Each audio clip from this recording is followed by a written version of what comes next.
Good morning. Who is going to use a permissionless monetary network? A payment network that doesn't discriminate, lets anyone make use of it. In a world where the only options are PayPal and Visa and MasterCard and all those censored networks, those regulated, permissioned, closed networks that require ID and do all sorts of things that restrict access. Who's going to use that? Well, who did use it? Drug dealers and WikiLeaks. That was who used Bitcoin at the beginning. We kicked the hornet's nest, and now the swarm is headed our way. It would have been nice to get this attention in any other context, said Satoshi. He didn't say, I don't want these people doing that, but he did say this is going to be a lot for us to handle. It's going to create reputational fallout. It's going to bring heat. That's what Satoshi said. He didn't say anything against it, though, and I won't say anything against it. I'm fine with Bitcoin being used for any monetary activity, and I'm definitely fine with disenfranchised people that got kicked out from within the walled garden who used Bitcoin because no one else would have them. That's a permissionless monetary network. I love it, and I will stand by it and defend it forever, even if people engage in financial activity I really hate, but they tend to use the US dollar for that stuff, not Bitcoin. But even if they did use Bitcoin, I still would defend it. So in our inexorable decline into becoming generic file storage, you have to ask the same question. Who is going to make use of permissionless, open, censorship-resistant file storage? Who's the people in the world right now that can't access, for whatever reason, they don't want to store their files on their own computer, and they can't use social media to transfer their data because they keep getting kicked off those platforms, and they can't use cloud storage because they keep getting kicked off those too. What sort of content could that be? So admittedly, it could be something to do with, some controversial but righteous stuff that annoys governments, that is, the people's right to know. Sure, but that can just be kept on your own hard drive, right? And you just need to be careful with it. We all know what I'm talking about. We're talking about people that need hosting.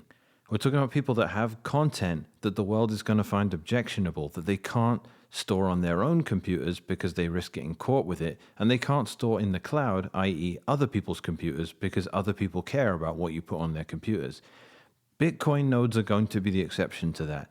I can store my data anonymously on thousands, tens of thousands of computers who are willing to accept any file from any stranger and store it on their computers, and they are unable to remove it from the system they're partaking in without hard forking and changing the whole rules of their monetary system that requires them to create a stable base and to not move goalposts ever unless unbelievably necessary. So I can stick my nasty file in that system and they're not going to do anything about it. And it solves such a big problem for these people. They have nowhere to go because they get kicked off of every hosted platform they use. They get caught whenever they store the stuff on their own computers. They need other people to store it. And then if you're a malware guy, then you get hosting for your malware. And when you're trying to trick some grandma into downloading and installing something malicious, what she has to do is essentially type in a script that reaches out to a Bitcoin node and grabs a bunch of malware from one of the blocks that they have stored and then runs that script locally, and that's it. If you were to host that malware on the cloud, that's going to be really difficult for you to do in a reliable way where you don't keep getting caught or shut down. And obviously the example, the gross thing that we dare not speak its name, CSAM, that stuff, you have two motivations. One is that those guys are just sick and they want to upload their gross behavior and, stick their genitals in the world's face just because they're that messed up. So they have no motivation other than just pure harassment of innocent people and harassing them with what they've done with other innocent people. And then you have people that are trying to make money in that capacity too. And all of these people get hosting. Amazon Web Server are going to kick you off. Anyone is going to kick you off their platform, but not Bitcoin. Bitcoin will tolerate it because Bitcoin has been shoehorned into becoming free cloud storage for the planet. And the people that provide that cloud storage are being denied the tools to be able to have any fighting chance against it. I am up for being a monetary network that lets anyone use it for anything. I am not up for being a cloud storage provider for people that can pretend they're engaging in monetary activity and don't do a particularly good job of obscuring that fact. I'm not up for it. No, and I think the people that are against me in this fight are just inexperienced people. They are unaware of what their own reaction will be when this stuff starts happening. There is a threshold of disgusting content that can fill up the Bitcoin blockchain, after which people are just going to say, this is gross, I'm not doing this anymore. Even if the government comes out and says, you're not doing anything wrong by running a Bitcoin node. For some reason, the Donald Trump admin says, we've been listening to the arguments made by Bitcoin Core. We believe that anything that you do to counter arbitrary data storage in Bitcoin's blockchain is necessary for you to have a censorship-resistant currency. We suddenly believe that.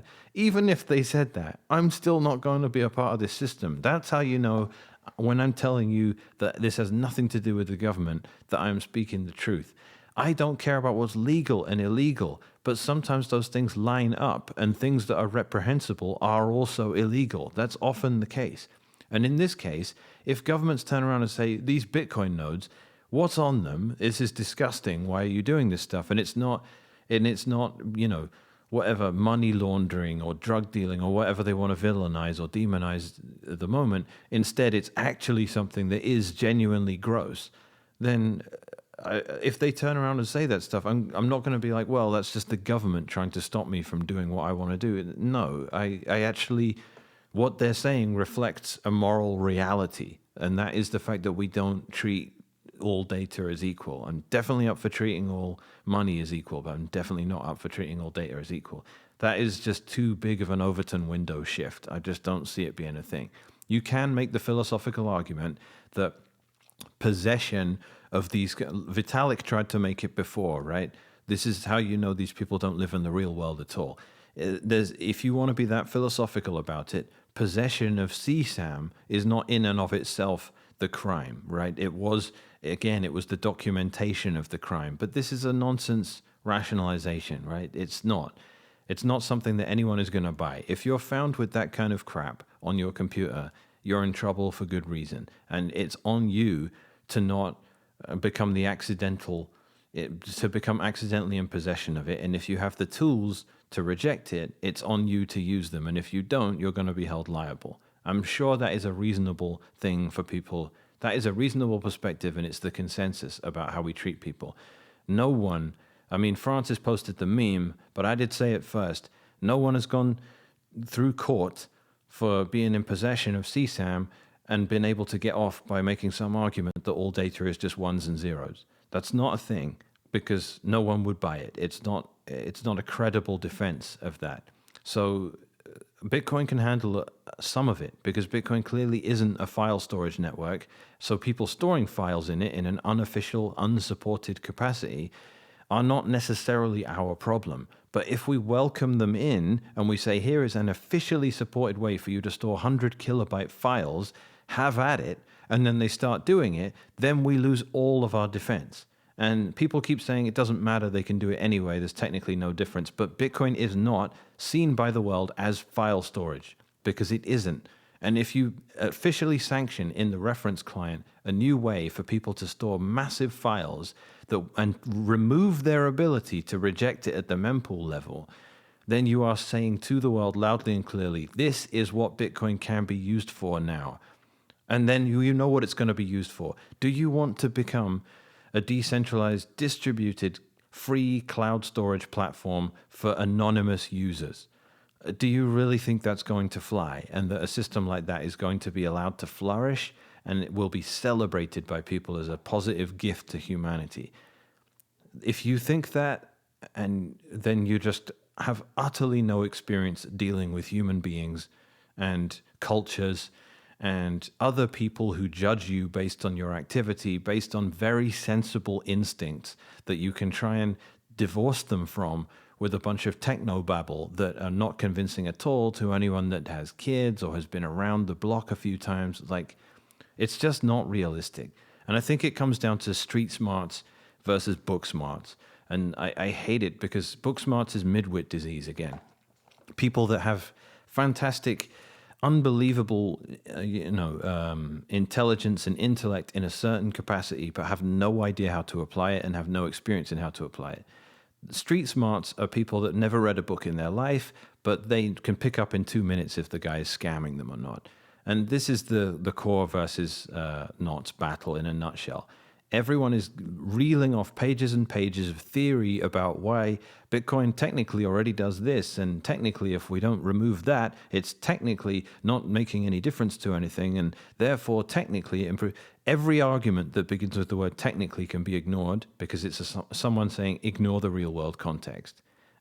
In a practical sense, the change to data carrier size means we're no longer a monetary network. It means we're a file storage system, and some of the files we store pertain to monetary activity and some of them don't. Then we are judged by the nature of the files stored in our system, and we have no way to discriminate against what is going to happen because those ways are being removed. To anyone with any sort of experience, that you can see what's about to happen, and it drives me insane because we have the case studies, we have blockchains that did the exact same thing we're about to do and got filled up with CSAM right after. So it's staring us right there. Other blockchains managed to suffer this so that we need not. And we refuse to take the lesson. We have to learn the hard way. BSV and Namecoin got inundated with this stuff. Some people walked away from them, but not everyone did, but they're not as important as Bitcoin. They're not under anything like the same scrutiny. So a lot of BSV people didn't care about it, but no one cares about BSV. It's a nonsense, ridiculous project run by an obvious con artist. And that guy, what's left of that coin now? It's like $20 a coin. Bitcoin's $120,000 a coin.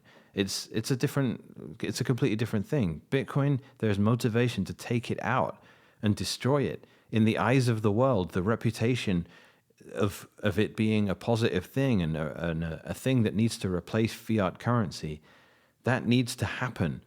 That someone out there wants that. There are massive bureaucratic institutions that seek to destroy Bitcoin, and you're giving them the best ammo they could possibly ever want, which is Bitcoiners are genuinely horrible people that are storing on their computers horrible data that they solicited and seem to not give two craps about, despite the fact that there are tools available to them to keep it to a minimum. They don't seem interested in using them. And the arguments they've made in favor of having to do that in order to make their money more neutral, we find not compelling at all, because apparently they only started doing this in 2025. We made a change to Bitcoin that will have allowed something. We will have made a change to Bitcoin that will have allowed a new type of activity to occur on the premise that it was already possible when it wasn't happening, that will start happening, and that will tell the world, bullshit. Bitcoiners are telling me that all this nasty stuff that's happening in the chain now was always possible, but it only seemed to start after they made this change. No one is going to buy that. I don't buy that. You don't buy that if you're being honest with yourself. And the core developers advocating it for it don't buy it either. Because as Tomer said, no one is forcing through a change and ruining their own reputation because they don't think the change will do anything. That's just not that is just through and through nonsense.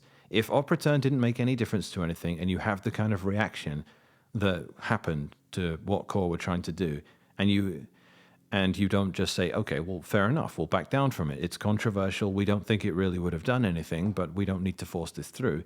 No, you kicked everyone off GitHub. You mocked everyone relentlessly. You demonstrated nothing but ivory tower condescension and being completely divorced from your user base. Looking at all the people that upgraded to Bitcoin NOTs 29.1, thousands of them, versus the people that upgraded to Core 29.1, which has barely anyone using it at all. It hasn't even shown up on the stats on Clark Moody because it hasn't made it above like Bitcoin Core version 22 with like 300 listening nodes or something. If no one's using your product, then that was Samson's great quote. You cannot make software for people you detest. That's just never going to work. And I ask you, who are you writing software for? Because Knots is giving people a feature they want. Core is removing them and telling them to shut up and stop being stupid. and coming up with a bunch of nonsense in service of trying to make it look like a reasonable change. With this, everything just is self-contradictory about it. Filters don't do anything. They don't do anything. They don't do anything. Now we have to get rid of a filter because it's causing a perverse incentive, they say. It's causing this perverse incentive for people to use fake pub keys. We need to let them use op return. Though they could use op return now because filters don't do anything. But filters do something, okay, kind of, which is why we need to get rid of this filter. So they use op return. But don't worry, no one's going to use op return. So that's not an unfair... It's a bit overly simplistic, but the contradictions are all glaring there. And anyone that says this doesn't make sense, this doesn't pass the smell test, is correct in their intuition, even if they're getting stupid things wrong, like they think an op return can be 4 megabytes, which it can't be, or they think that inscriptions are contiguous just the same as op return. So there's no real difference there, or all of these things that people keep slipping up on when they get ChatGPT to try and explain the thing to them. If people are saying, why are you opening up Bitcoin to a sanctioned method of storing large contiguous blobs of data? That isn't currently possible, and isn't that just going to open us up to people that need servers that can't be customers anywhere else because they get kicked off? Isn't that just opening us up to CSAM and malware? Yeah, it is. That's all there is to it. And anyone that wants to dance around that fact and start talking about having more accurate freaking fee estimation because your mempool has more spam in it and the miners are likely to mine that spam, it's a ridiculously cherry-picked, ignorant thing to say in the context of what change is being pushed through into Bitcoin. And I refuse to believe people are that stupid. I can believe that they are that lacking in street smarts that they don't understand how nasty people can be and what the desire for anonymously uploaded file storage to a decentralized cloud storage provider is to the world, to the kinds of people that need that. I think a lot of people are just kind of naive. Some of the computer wizards that I know, at least 2 of them, have been called by the police and brought in to be expert help in forensics when dealing with uncovering some sort of closed network or something that piggybacked off a closed network, an IT system in like a library or a university or a school or something like that. They've been brought in there right, we've uncovered a sex ring that involved underage people or something like that. We found all these files. We need deep forensics done. We need to know who was logged in at what terminal at what time, and we need to catch everyone. When you go through something like that and you spend months digging through the depths, the bowels of some sort of horrible private network that piggybacked off the top of something else, like a hospital's IT system or something, and you see what these people are up for, and then you look at the change that's being made to Bitcoin and how it immediately just facilitates that in a way where no one can fight back after it starts happening, that you just think this is suicide for Bitcoin because it's a dream for these people.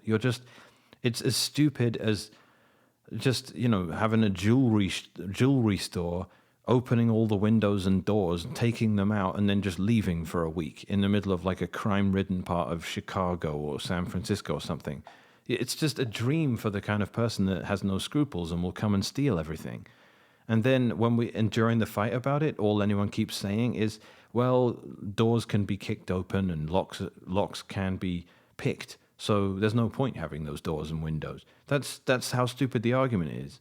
There's no perfect security solution, but I'm going to take the precautions that I can, and they're going to work pretty well. And Bitcoin can't afford to sit there and open itself up to this stuff and officially sanction it by the reference client saying, all right, 100,000 byte op returns are now default, standard, blessed, arbitrary data storage. It's not a bunch of these idiots are hacking this upgrade we did called Taproot, and they're sticking in their data in these chunks that have to be reassembled in order to appear like they're uploading JPEGs into Bitcoin, which obviously is not supported, and nothing is going to parse the data in that without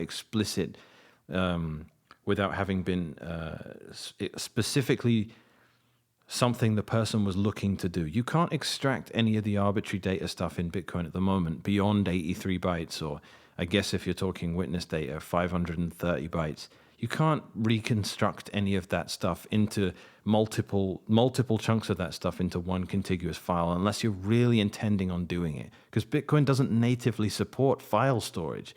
Everything has to be wrapped up to look like a transaction, which breaks everything up unless you're using tiny amounts of data. Giant op returns is just blessed, endorsed, fully endorsed file storage. As long as you can fit within 100,000 bytes, go for it. We officially endorse that. Once you go above 100,000 bytes, and then you can go all the way up to 1 megabyte, you have to deal out of band with a miner at that point. Bitcoin doesn't officially support that. It's consensus valid, but there isn't a node on the network that's up for relaying that stuff. Maybe there's some Libra relay nodes, I don't know, but those are just designed to circumvent Bitcoin's peer-to-peer network, which is the Bitcoin network.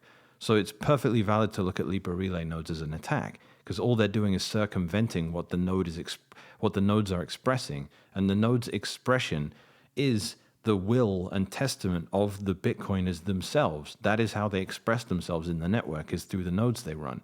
And the preferential peering mechanism is just an attack on that. So opening us up to what? Everyone knows what it is. I keep getting accused of fear-mongering. It's the opposite. I'm being understated in how I'm putting this. People like Matthew Cratter are going much harder on it. They're just saying, tagging people like @Blockstream or like @Foundry. Are you going to be mining pictures of CSAM and MP4s of CSAM? Are you going to be putting that in the chain? He's going that hard at it. I have no issue with that because I think it's right. It's a valid concern. Talking about it before it becomes a problem, when the rest of the world doesn't care about it, is how you do it. Waiting until we get BSV'd or name coined and the headlines hit and all the attacks start coming, and the framing they put on it is a change made to Bitcoin has ushered in a new era of disgusting illegal content being uploaded into Bitcoin's blockchain. Everyone that runs Bitcoin is now hosting this content. You can see it. You can see the reputational fallout from that. I can't wait to spend the next 30 years convincing people that walk past me when I'm at some Bitcoin meetup saying, what's this? Oh, it's a Bitcoin meetup. You're all pedophiles. Can't wait to have to spend the next 10 years explaining how I'm not, because of a stupid change made by these naive kids that think that bad stuff, it doesn't matter if it's already technically possible, then we don't need to go any further in preventing it and providing some reasonable prophylactic measures against it getting worse, because it's already technically possible. Just how lazy of an argument is that? It's sickening. It's sickening, and I'm watching now the latest one is that only 2.5% of the nodes on the network are knots. Someone ran something, I can't remember what it's called, but it does some.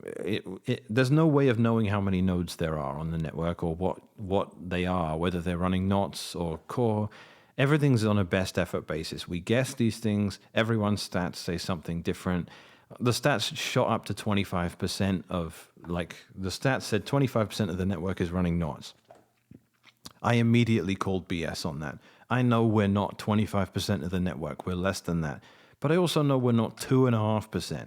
So I'm calling BS on my own side, saying I know we're not 25%, guys. Don't get overexcited. We're probably closer to... Luke's stats say 14%. Luke tracks non-listening nodes, which no other stats do, but Luke also does some over-the-top things like dismiss all Amazon web servers as being just one node, which is silly because I know at least 2 entities that use Amazon web servers for redundancy, which means there is Bitcoin infrastructure running in Amazon web servers that reflect more than one company, but he's being so absolute about it, saying, look, Amazon control both of those nodes, so that doesn't represent any decentralization. They're just one node.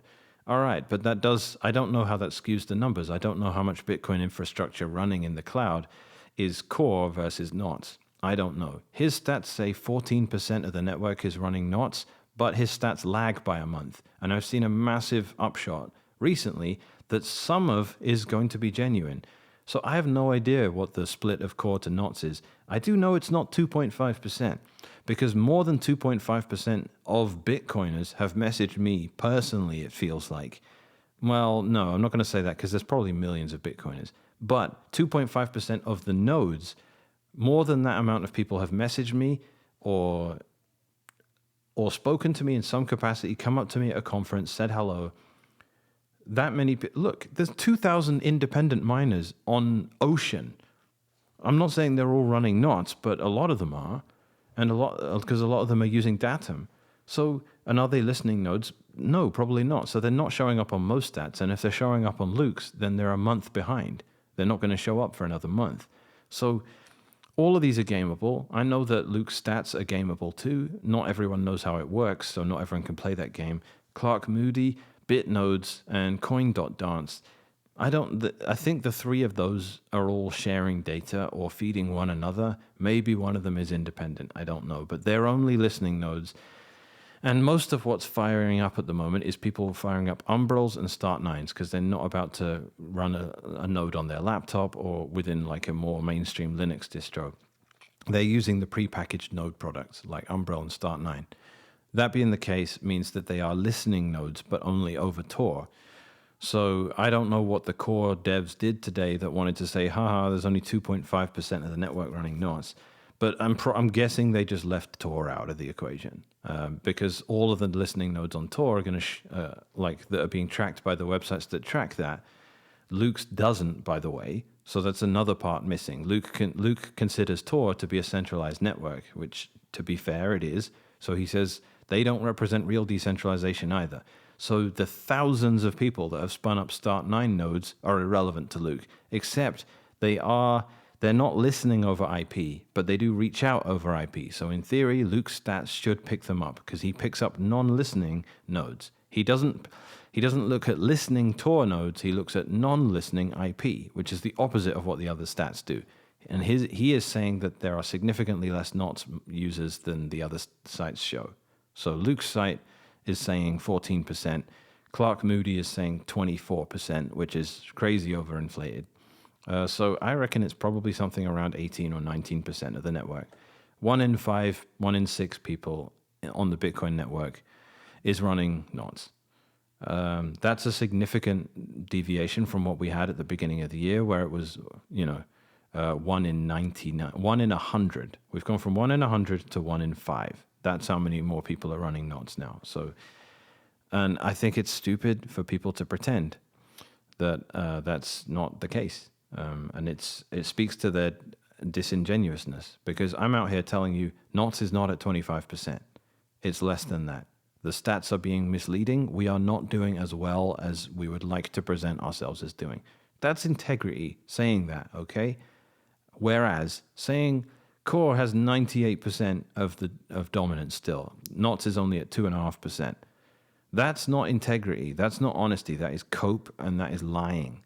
Because you know it's not true. You know there are that many human beings on Twitter and on Nostr and going to conferences and on that I see in the YouTube comments on Matthew Cratter's video and anywhere else. I've seen it on Bitcoin Magazine's videos saying, go GFY, running NOTs. Just, there's so many people. And whenever I take the time to click through, is this astroturfing? No, they're always real accounts. They're real people doing real things, tweeting videos about going hunting with their kids or whatever. Okay, AI can generate fake accounts at this point, but at some point I just have to go with my gut. This many people are messaging me. They're obviously real. They're obviously authentic. They're thanking me for what I'm doing, and they're offering me ideas about how I can maintain it, how I can, take some different approaches. I know, I'm just annoyed by it. Where are the people on Core saying, I think that 25% is over the top. I think that it's probably going to be closer to 16 or 17%. Here's my reasons for that. They don't do that. They just go, no one's really running NOTs. They're only at 2.5% because we ran a thing. But I'm so disgusted by that level of just laziness. It's just sloppy. That's all it is. People are walking away from Core, and if they're doing so for, my side makes mistakes, right? People keep using, like I already said, they keep using AI to generate these long responses. The changes to Bitcoin Core to allow CSAM by making there be 4 megabyte op returns and stuff. And I'm like, you keep saying this, it's not true. And I will call out people on my side when they do it and get it wrong. Someone called for doxing the other day as part of the outrage against, what me and my other half were subjected to. And we all immediately said, no, we're not doing that. No, delete it. And the guy deleted his tweet. And I'd never heard from that guy before. Someone else was saying, call the FBI on the core devs. And again, we all say, no, none of us are up for that. Where was anyone saying, don't attack Comcast users? Don't try and don't frivolously waste their bandwidth by being a fake Bitcoin node that keeps deleting IBD and stuff like that. No, they just found it hilarious. To them, it's all fair, So I do think that we're way out of whack. I'm definitely impressed with the people on my side. I know some people get over the top. I know some people are being like, what's the word? I don't know. Some people are just furious, right? And I understand why. But I don't think, I generally think that my side has maintained the high ground in this, and that we deserve to be able to hold our heads high and say we're not spreading mindless fear porn, and we are concerned about the changes being made, and we are expressing ourselves, and we are not prepared to be gaslit. And I think the other side is purely characterized by condescension and a clear incoherence of rationale that they are unprepared to confront, based on generally what comes down to an appeal to authority. And it comes down to these stupid statements like, if you're disagreeing with Greg Maxwell, or if you're disagreeing with Peter Wooler, or if you're disagreeing with Pierre Rochard, then you're wrong. Like, I've just seen people say something like that. I can easily say, if you're disagreeing with Luke, then you're wrong. But that's a cop-out.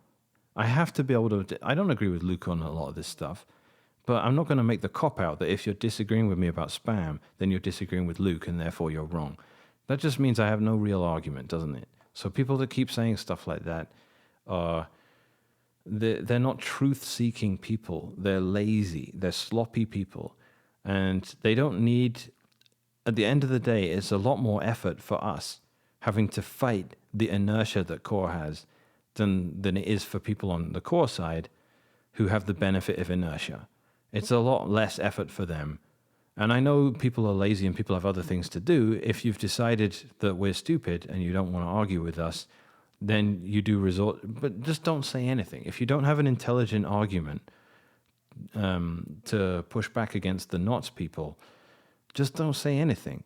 But throwing out junk like only 2.5% of the network runs NOTS, which is just a lie, or NOTS only has one developer, which is also just a lie, or any of these, or spam filters don't work, another lie. These are just very, very easy to see that you're just lazy. You're just being sloppy if those are your arguments. And the most sloppy, of course, is, if you disagree with Greg Maxwell, then you're wrong. Again, a lie. Greg has been wrong in the past, and you can't treat these people like they're infallible. Anyway, that's an update for the moment. The beginning of the video is what I wanted to really stress, because who is going to use the new feature we are rolling out into Bitcoin? The 100 kilobyte officially sanctioned and blessed by the reference implementation option of file storage. Who is going to make use of that? Would you use it? No. All your files go on your hard drive or on iCloud or something like that. Yeah, you can get kicked off iCloud, but you can also just buy another 1 terabyte drive off of Amazon for like $80 and store all your stuff on there. Why? Because it's completely normal data and no one is going to kick you out. You're not going to be pitchforked out of town for the kind of data you have, because we do treat some data as good and acceptable and other data as bad. And the bad data is what's going to end up in Bitcoin's blockchain, and the monetary network aspect of it is going to be long forgotten. And we need to just come to terms with that. And there's no point pretending it won't happen. It's definitely going to happen. This is not a pessimistic scenario. It's definitely going to happen. Why? Because it happened to other blockchains before. One of them even did the exact same change we're doing. They took op return up to 100,000 bytes, and then it started happening. That's what's going to happen. Don't usher it in, because it will look like we deliberately planned it. If we weren't making a change and it started, I would be okay defending that. But we are doing something that's going to look, if you flip a switch, clunk, and then someone over there goes, ah! You look at the switch and go, did that just hurt someone? Even if there's no wire between the two of them, that's just how humans they spot patterns, right? If we go, we just decided to make op return big, clunk, and now here's the blockchain full of gross stuff. No one is going to hear you out and go, well, here's the technical reason for why it didn't technically make any technical difference. No one's going to buy that. I won't buy it. You know that 20% of Bitcoiners aren't buying it either. It's time to put up or shut up. Are you really determined to make this change to Bitcoin? Are you really going to say nothing's going to happen, it's fine? When this many people are saying we're just asking for trouble doing this, you're going to press ahead with it. You know we're going to be held responsible when things go wrong for this. I don't want to be right about this. I just know I am right about it. I can't deny it. I can't sit here and watch us drive off the end of a cliff and be like, yeah, this is fine. We'll be fine. Bitcoin is always fine. Nah, we need to stop living in cloud cuckoo land and wake the heck up. Thanks.